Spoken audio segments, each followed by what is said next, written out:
네, 강프로입니다. 자, 두산 에너빌리티 보겠습니다. 자, 두산 에너빌리티가 일단 0.7% 상승해서 금요일 날 마감이 됐습니다. 자, 주간 등락률을 한번 봐야겠죠.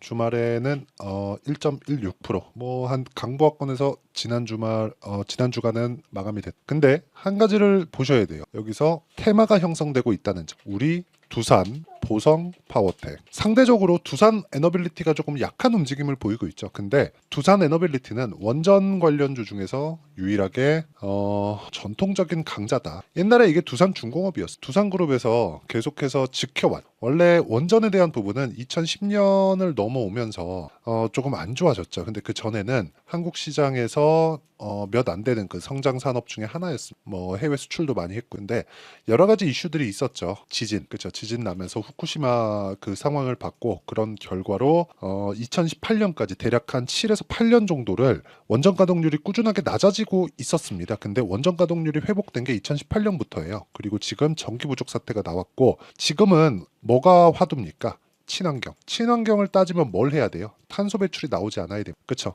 근데 지금의 화석연료를 떼는 방식으로는 탄소 배출을 잡을 수가 없다. 어쩔 수 없죠. 2050년도를 기점으로 해서 거의 뭐 지구상에 있는 거의 대부분의 기업들, 산업군이 어느 정도 형성되어 있는 대부분의 이 국가들이나 기업군들은 모두 탄소 중립을 실행을 한다고. 그리고 뭐 흔히 얘기하는 아리백이나 그런 부분도요. 지금 보면 어떤 식으로 진행되는지 아실 겁니다. 애플 같은 경우에도 아리백에 대한 그 달성 여부를 굉장히 중요한 요소로 삼고 있고요. 그러니까 이름만 들으면 알만한 기업들은 뭐 강제하는 사항은 아니나 아리백에 대한 부분이 굉장히 집중적으로 하고 있습니다. 근데 그러려면 정부 지원이 조금 있어야 돼. 에너지 쪽은 어쩔 수 없이 정부에서 통제하고 관장하는 거기 때문에 정부 지원이 있어야 됩니다. 그게 미국도 마찬가지다. 즉 정부에서 승인나지 않는 무언가는요 절대로 지울 수 없는 게 원자력 발전소. 자, 그러면 이런 구간이 지금 왜 이렇게 부각을 받는지 그 내용에 대해서 이야기를 드릴 텐데, 그 전에 제가 이 얘기를 드릴 거예요. 주식 시장은 미래 가치를 가격이 먼저 반영하면서 주가가 올라간다고 이해를 하시면 됩니다. 근데 이 구간에서 우리가 알아야 되는 건 언제부터 우리가 매매를 할 건가? 그게 신고가 구간이다. 즉 돌파 구간에 있을 때다. 그래서 제가 두산 에너빌리티가 아직 신고가를 달성하지 않았지만 우리 기술 같은 경우에 신고가 구간에서 매매를 한 내용이 있고요. 두산 같은 경우에 제가 지난주에 매매해서 15% 정도의 수익을 얻고 매도한 이유가 있고요. 보성파워텍은 이 두 종목보다 약하기 때문에 매매를 아직 안 하고 있습니다. 그러면 보성파워텍이 추가적으로 올라오는 상황이 있을 때는 굳이 보성파워텍을 할 필요가 없죠. 원전 쪽에서 가장 강한 건 뭐예요? 두산 에너빌리티다. 그러면 우리가 두산 에너빌리티를 꾸준하게 공략을 해야 되는 부분이 있고요. 이런 부분에서 우리가 가격대를 이해했을 때 어떤 정도의 가격대 그리고 타점을 잡아야 되는지가 정말 중요합니다. 그래서 이야기를 드리려는 게 가격, 즉 타점에 대해서 잡자. 왜? 미래 가치를 가격에 먼저 반영하기 때문에 그렇습니다. 아직 신고가 구간에 들어가지 않았는데도 불구하고 제가 이렇게 말씀을 드리는 이유는 미래 가치를 반영하는 가격에 대한 이해가 반드시 되어야 되고요. 그런 부분에 대해서 이해를 했을 때 우리가 어느 정도까지 매매를 할 수 있는지를 보여드리겠습니다. 자, 내용 보시면 제 계좌 수익률입니다. 자동일지 차트 수익률 비교 차트 화면이고요. 키움증권의 1694번 화면입니다. 키움증권을 사용하시는 분들은 이 화면을 한번 보시면 되고요. 올해 들어서 24년 1월 1일부터 5월 25일까지 내 계좌 수익률은 457%입니다. 그리고 이 내용을 달성하기 위해서는 제가 신고가 구간만을 공략했다는 점이 중요합니다. 그러면 어떻게 공략했길래 저 정도의 상황을 발생시킬 수 있는지 보겠습니다. 자, 내용 보세요. 자람 테크놀로지, 반도체 종목, 그쵸? AI 반도체, 뉴로모픽 쪽이고요. 여기 돌파 구간, 신고가 구간에 공략했을 때 3거래일 동안 75% 정도의 수익 구간에서 제가 마감을 했다는 점. 근데 신고가 구간에서 공략을 했다는 점. 뒤에 추가적으로 상승하는 구간이 있었지만 이 구간에서는 제가 매매하기가 어렵습니다. 그렇죠. 모든 구간에서 수익을 낼 수 없어요. 이 부분 반드시 기억을 해주시면 되고요. 그리고 다른 종목 최근에 있는 상황을 보더라도 아까 전에 제가 두산 말씀드렸죠. 어때요? 올라가는 구간에서 매매를 했을 때 2% 손절 그리고 14.7% 수익 이런 식의 상황을 만들어냈다는 점, 이게 중요합니다. 자, 제가 말씀드리고자 하는 건 매매하는 과정에서 손절은 없을 수 없다. 하지만 효율을 높이기 위해서는 고가 구간, 고가 돌파 구간을 공략을 해야 된다는 거고, 이런 매매를 지속할 수 있었을 때 꾸준하게 수익을 낼 수 있고요. 이 내용에 대한 부분은 제가 모두 신고가 구간에서 공략하기 때문에 여기 소통방에서 어떤 종목을 공략하는지 모두 공개를 하고 있습니다. 자, 이 자체도요. 절대 조작이 불가능한 화면이라는 점 반드시 기억을 해주시고, KBI 메탈이나 이런 부분 전부 다 장 시작 전에 공유를 했죠. KBI 메탈 보겠습니다. KBI 메탈 어떻습니까? 올라가는 구간에서 내가 매매를 한 결과 그쵸, 꾸준하게 수익을 낼 수 있는 상황. 5% 그리고 쭉 내려보면 14% 이렇게 수익을 발생시키는데 신고가 구간에서 이루어졌다는 점이 중요합니다. 두산, 우리기술 이런 부분들도 있죠. 우리기술 보면 어때요? 정확하게 원전 관련된 종목을 공략을 했죠. 올라가는 구간에서 단기간에 상승폭이 커졌기 때문에 그쵸, 이 상승폭이 커지는 구간에서 단기과열로 지정이 됐고 3거래일 동안 단일가 거래에 들어갑니다. 그런데도 불구하고 어떤 상황이 벌어졌어요? 상승을 했다. 근데 상승하는 구간에서 뭘 했다? 계속해서 매수를 하고 있다는 거. 이 상황을 내가 이해하는 게 중요하고, 이 내용에 대한 부분을 소통방에서 공유를 하고 있으니까 구독과 좋아요 눌러주시고요. 상단에 있는 전화번호로 구독 또는 10억이라고 문자 보내주시는 분들에 한해서만 제가 소통방 입장 링크를 순차적으로 공유를 해드리도록 하겠습니다. 자, 항상 말씀드리지만 주식시장은 미래가치를 반영하고요. 제가 이런 식의 매매를 하고 있기 때문에 그쵸? 두산 에너빌리티를 보면 명확하게 구분이 가능합니다.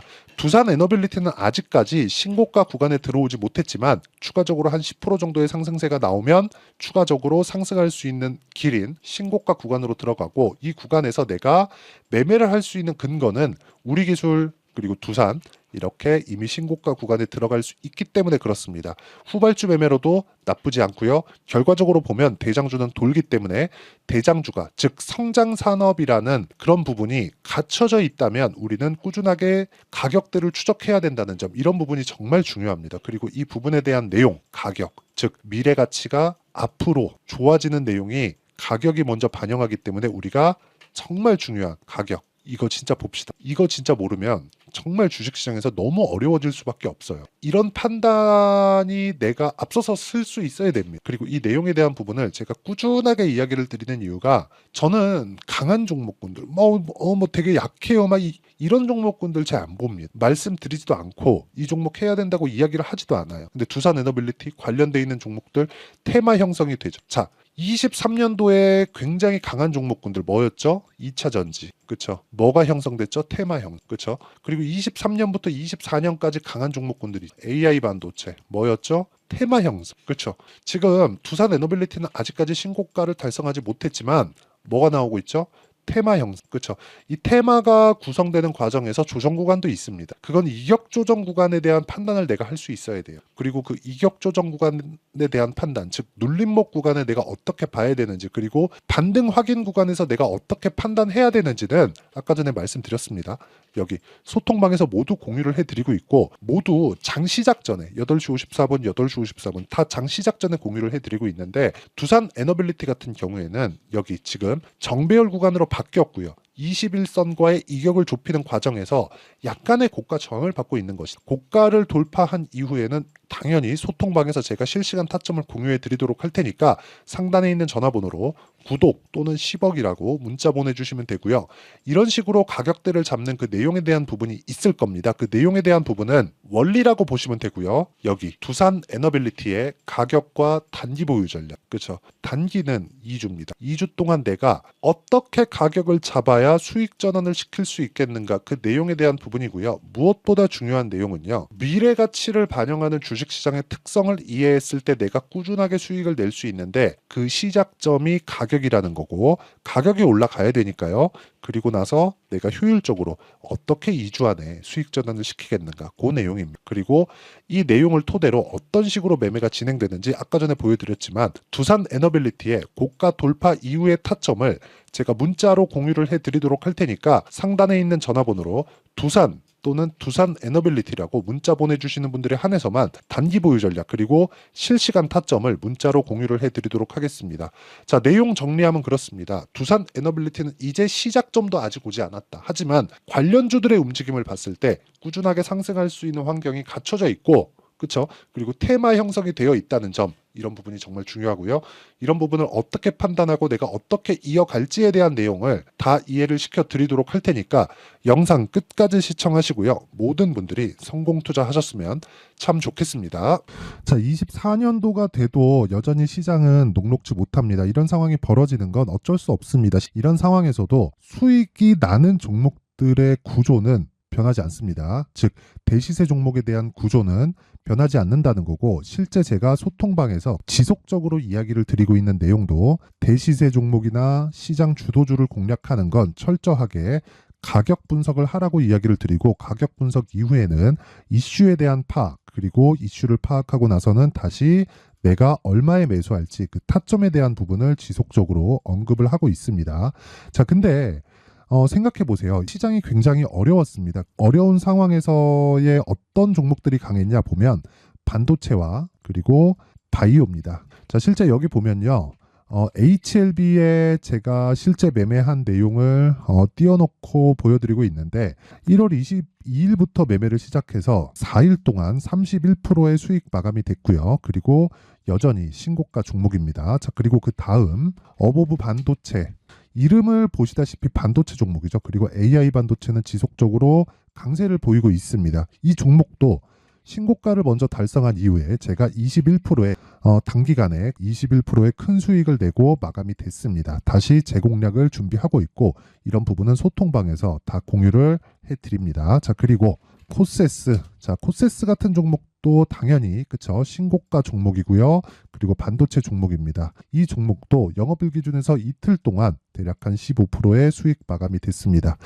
내용을 한번 보시면 어떻습니까? HLB를 포함해서 뭐 30%, 20%, 뭐 15% 이런 식의 수익이 지속적으로 발생하고 있는데, 이 세 종목 모두 다 신고가 종목이고 1월 달에 시장이 약세를 보이고 있는 구간에서도 강했었던 그런 종목입니다. 특징점이 하나 있는데, 그 이슈에 앞서서 가격이 먼저 반영했다는 거죠. 그렇게 제가 가격을 먼저 보고 이슈에 대해서 파악하는 이유는 결과적으로는 큰 시세를 먹기 위한 사전 준비 작업입니다. 실제로 큰 시세를 먹기 위해서 사전 준비 작업을 했을 때 여기 레인보우 로보틱스 127%, 그리고 ISC 98%, 그리고 한미반도체 97%의 큰 수익을 내는 상황을 만들 수 있습니다. 어떤 식으로 소통방에서 진행됐는지, 그쵸? 그 상황을 제가 이야기를 드린 건데, 이런 상황도요, 당연히 신고가를 공략했을 때 가능한 겁니다. 자, 그러면 이번에도 마찬가지입니다. 그쵸? 정부 주도의 코리아 디스카운트 해소 방안이 2월 달에 발표를 하고요. 그리고 2월 달에 발표된 내용을 토대로 주가가 움직이는 게 아니라 이미 움직인 내용이 있죠. 실제 이 내용은 크게 중요한 게 아니라는 겁니다. 실제 움직인 내용을 보면, 자, 기아차입니다. 실제로 12월 달에 신고가를 만들어 놓고 정부에서 입김을 불어 넣으니까 순식간에 기아차를 포함해서 현대차 같은 거대 기업들의 주가가 2주도 채 되지 않아서 40% 정도의 큰 시세를 냅니다. 자, 그러면 우리는 어떤 종목을 봐야 될까요? 이슈를 파악해야 되는 것도 맞지만 철저하게 가격에 맞춰서 매매를 해야 되는 게 당연히 중요합니다. 정부가 주도하는 정책 방향이 있겠죠. 그 방향에 맞춰서 우리가 종목을 찾을 필요가 있다. 자, 그러면 답이 나왔습니다. 정부가 주도하는 방향에 맞춰서 제2의 기아차를 찾는 게 지금은 중요하다. 근데 정부 정책의 방향에 맞게 가자. 그랬을 때 앞서서 제가 보여드렸었던 내용인 여기 레인보우 로보틱스 127%, 그리고 ISC 98%, 그리고 한미반도체 97%와 같은 수익을 낼 수 있습니다. 물론 시간에 대한 부분은 최소 2주의 시간이 필요하고요. 그리고 최장 3개월 안에 끝내야 됩니다. 자, 기아차의 시세를 보셨던 것과 같이 2월 달에 정부 정책의 방향이 결정되고요. 바로 3월 달이면 시행입니다. 자, 그러면 우리는 거기에 맞춰서 당연히 종목을 찾아야 되고, 제가 제2의 기아차를 찾아놨습니다. 제가 아까 전에 소통방에서 이야기를 드렸었던 내용 다 공개를 해드렸는데, 그 내용처럼 종목만 받고 싶다 하시는 분들은요, 상단에 있는 제 전화번호로 대시세, 자, 대시세라고 문자를 보내주시면 정부 정책의 방향에 맞는 종목을 모든 분들에게 무료로 공개를 해드리도록 하겠습니다. 자, 제가 원하는 건 채널 성장이 목적입니다. 자, 그래서 구독과 좋아요 꼭 좀 부탁드리고요. 모든 분들이 정부 정책에 맞는 방향으로 매매를 이어가서 큰 수익 보셨으면 좋겠습니다.